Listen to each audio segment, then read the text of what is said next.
गीता वह संगीत है जिसको हिंदू आचार्यों ने, हिंदू तपस्वियों ने, हिंदू जोगियों ने, जतियों ने तो सिरोधार्य किया है, लेकिन बुद्धिमान मुसलमानों ने भी गीता के ज्ञान के आगे मत्था टेका है। ख्वाजा दिल मोहम्मद लिखता है कि उर्फानी ग्रंथ 700 श्लोकों का ये अद्भुत गुलदस्ता है। न्यायहित लाखों करोड़ों हाथों में आया है, फिर भी इसकी खुशबू दिन दूनी रात चौनी है। ऐसे ग्रंथ को मेरा नमस्कार है। कनाडा का प्रेसिडेंट मिस्टर ट्रूडो जब गीता पढ़ता है तो ट्रूडो दंग रह जाता है। ट्रूडो कहता है कि मैंने अंजलि पढ़ा, बाइबल पढ़ा, कुरान पढ़ा, लेकिन गीता तो गजब की बात करती है। मरने के बाद की मुक्ति नहीं, जीते जी विघ्न बाधाओं के बीच भी मुक्ति का अनुभव कराने वाला अगर कोई ग्रंथ है तो वो भगवत गीता है। ट्रूडो लिखता है कि Gita is not the Bible of the Hinduism but it is the Bible of the humanity. ये केवल मनुष्य का ही, ये केवल हिंदुओं का ही धर्म ग्रंथ नहीं है, मनुष्य मात्र का धर्म ग्रंथ है। रैहाना तैयब से पूछा गया कि तू कृष्ण गोविंद हरे मुरारे हे नाथ नारायण वासुदेवाय जपती गीता का पाठ करती है, अब्बास तैयब की बेटी होने पर भी तू कृष्ण की भक्त कैसे बन गई? रैहाना तैयब कहती है कि मेरे अब्बाजान मुझे गांधी जी का प्रवचन सुनने ले गए। गांधी जी कहते थे कि मेरे शरीर को पुष्ट करने वाली माँ तो मुझे छोड़ के स्वर्ग में चली गई, लेकिन विघ्न बाधाओं और मुसीबतों के बीच भी मेरे हृदय को पुष्ट करने वाली मेरी माँ मेरे साथ है, और वो है भगवत गीता। जयराम जी बोलना पड़ेगा, वो भगवत गीता माता से मेरा हृदय पुष्ट होता है, और अंग्रेजों की इतनी सारी कूटनीति के बीच भी मैं चैन की नींद ले सकता हूं और दृढ़ता से कदम आगे रख सकता हूं। ये श्रेय गीता के ज्ञान को है।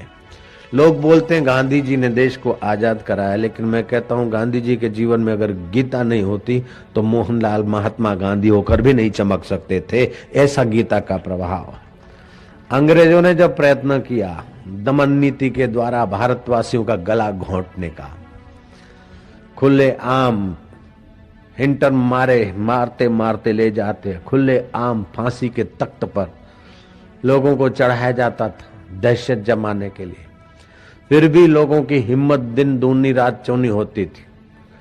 अंग्रेज शासकों ने पूछा कि ये दमन नीति हमारी सक्सेस क्यों नहीं जाती?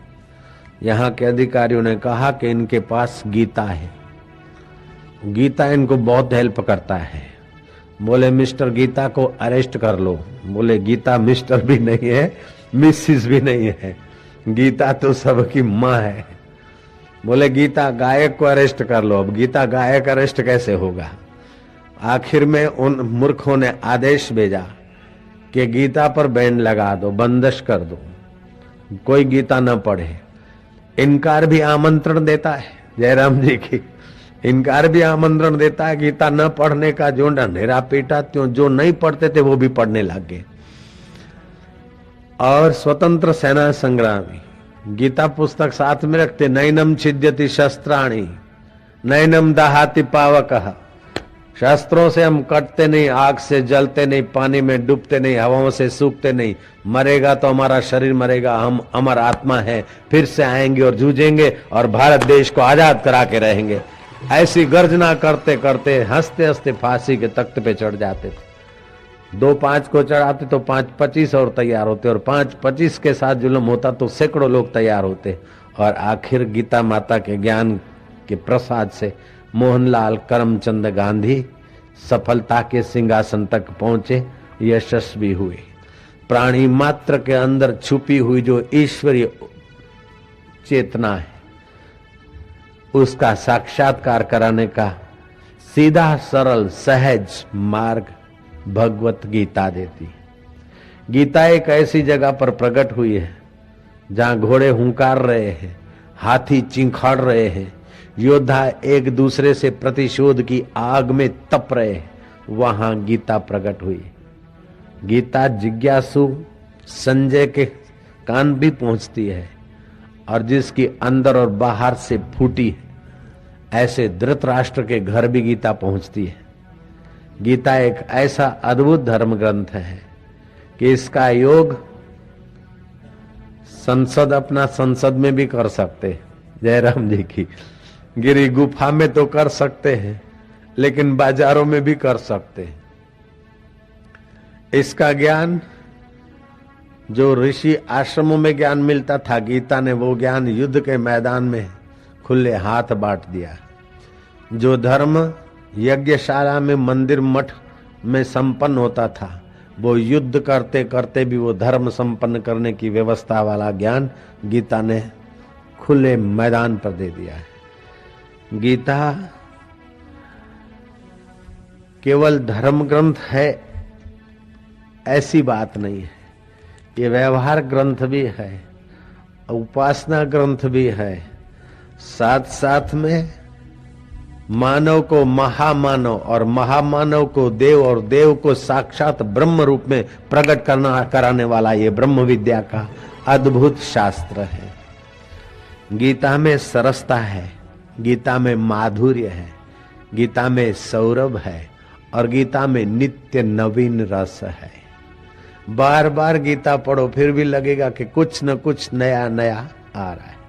रहा न तैयब से जब मदन मोहन मालवीय ने और मूर्धन्य पत्रकारों ने पूछा तो तुझे गीता, गांधी जी के प्रवचन से गीता पढ़ने की इच्छा हुई, फिर कैसा लगा?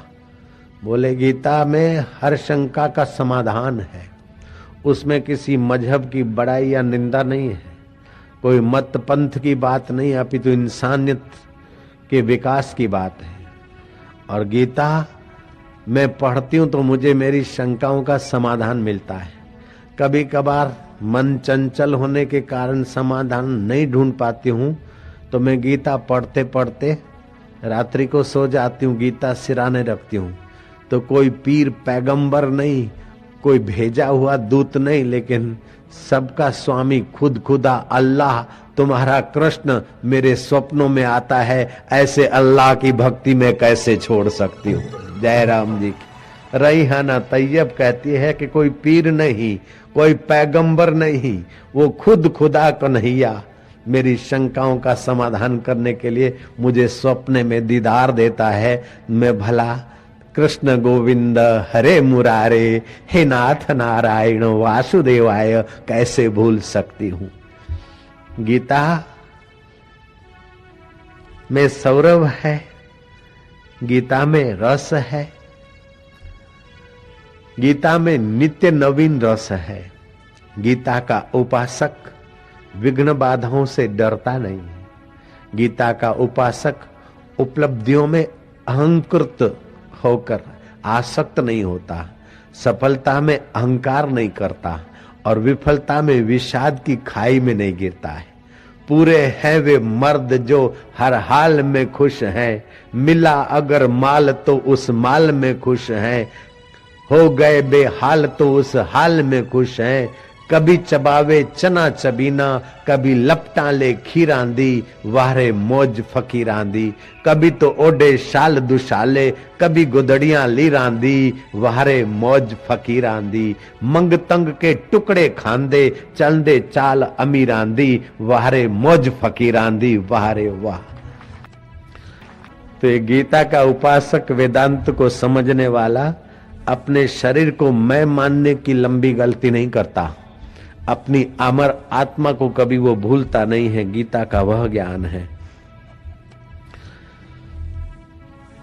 महाराष्ट्र के महान संतों में से एकनाथ महाराज, समर्थ रामदास और ज्ञानेश्वर महाराज क्या कहते हैं? एकनाथ जी कहते हैं, स्वहित कारणे संगति साधुची, स्वहित कारणे संगति साधुची, भावे भक्ति हरिची भेटी। हरि हरि ते थे संत, संत ते थे हरि, ऐसे वेदचारी बोलता थी। साधु संतों का संग पूरी श्रद्धा के साथ करना चाहिए। जहां संत निवास करते वहां पर परमेश्वर का सतत वास होता है, ऐसा चारों वेद कहते हैं। वास्तव में तो परमात्मा सर्वत्र है, सर्वव्यापक, लेकिन जहां संत जैसे जहां सूर्य है वहां रोशनी है। जहां चंद्रमा है वहां चांदनी है, जहां कुसुम है वहां सुगंध है, जहां सरोवर है वहां लहरियां हैं, जहां संत है वहां सत्संग है, और जहां सत्संग है वहां परमात्मा तत्व की जागृति है। महाराज, काष्ठ में तो अग्नि छुपी है, लेकिन जहां अग्नि जगाई जाती है वही अग्नि अंधकार मिटाती है और ठंड को हटाती है। ऐसे परमात्मा तो ओतपोत सारे ब्रह्मांड में व्याप्त है।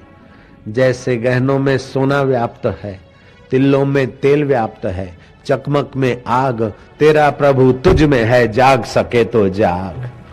ना अयम आत्मा बलहीने न लभ्य, ये दुर्बल आदमी को आत्म अनुभव नहीं होता है। गीता का उपासक दुर्बलता को दूर से ही धकेल देता है, और गीता का उपासक अहिंसक पर खामखा वार नहीं करता। जयराम जी बोलना पड़ेगा। गीता का उपासक अहिंसक पर खामखा वार नहीं करता और हिंसक से खामखा दब नहीं मरता। गीता का उपासक सफलता में छकता नहीं और विफलता में सुकड़ता नहीं है। गीता का उपासक जानता है सुखम वा यदि वा दुखम स योगी परमो मता। यह भी देख वह भी देख, देखत देखत ऐसा देख, मिट जाए धोखा और रह जाए एक। गीता का उपासक दुख सुख में स्वस्थ रहता है, सौम्य स्थित रहता है। आप कृपा करके दुख के भोक्ता मत बनिएगा। दुखद अवस्थाएं तो आती है, अन्यायकारी अवस्थाएं तो आएगी, साधारण आदमी के जीवन में भी आया होगा। क्या ऐसे ही थोड़े बन गए? कई बार अन्याय भी सहा होगा, लेकिन अन्याय सहकर हाय रे भाग्य नहीं कूटा होगा, जूझे होंगे। जयराम जी की और किसी तूफान में जीत का अधिकारी भले हार का मुंह देखे, लेकिन फिर भी कभी कभी बादल से सूरज ढकता है, आखिर सूरज फिर चमकता है। तो गीता का उपासक परिस्थितियों के आगे घुटने नहीं टेकता है। परिस्थितियां मनुष्य नहीं बनाती, मनुष्य परिस्थितियों का निर्माण करता है। वे मुट्ठी भर लोग हैं जिनका इतिहास गुणगान करता है। इतिहास सबकी महिमा नहीं गाता, सबके लिए अब इतिहास के पन्ने नहीं है। मुट्ठी भर लोग जो आत्मविश्वासी हैं, मुट्ठी भर लोग जो दृढ़ मनोबल वाले हैं, मुट्ठी भर लोग जो समता के सिंहासन पर पहुंचे, इतिहास उनके गुणगान करता है। मदन मोहन मालवीय ने अपनी मां को प्रणाम किया, हे पुण्यशीला मातेश्वरी, आज ऐसा आशीर्वाद दे दे कि मैं जो भी काम करूं सफल हो जाऊं। उस भारत की मां ने, भारत की देवी ने कहा, बेटा तू जो भी काम अच्छा करेगा सफल हो जाएगा, लेकिन बेटा कभी विफलताएं भी आती। विफलता में तुझे विषाद न हो, यह भी एक सफलता है मेरे लाल। और सफलता में तुझे अहंकार न हो, यह एक परम सफलता है। मैं तुझे वो कुंजी देती हूं। और मां ने ये जो कुंजी दी, मदन मोहन मालवीय ने गायों से तो दूध लिया, लेकिन बैलों को भी धोके दिखा दिया। भैंस तो दूध दे, लेकिन पाड़े को भी मजबूर होकर दूध देना पड़ा। जयराम जी तो बोलना पड़ेगा फिर से। लेकिन मैं कहता हूं केवल फिजिकल शरीर पर, स्थूल शरीर पर ही मंत्र जाप की असर पड़ती है, ऐसी बात नहीं है।